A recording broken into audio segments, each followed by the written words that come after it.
I mean, I'm going to give you three things. One, Okay. the lead, I'm sorry, is going to actually be negative. Procurement is still going to be a problem.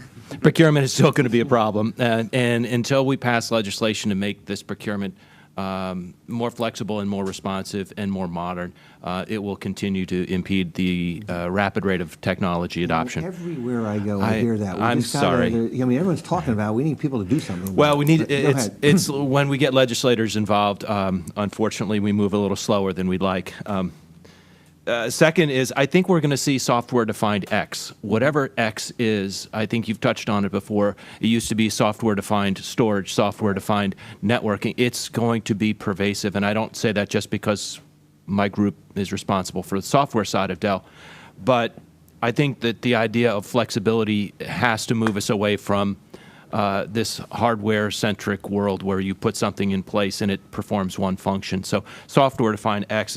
And lastly, I think we're going to get to X as a service.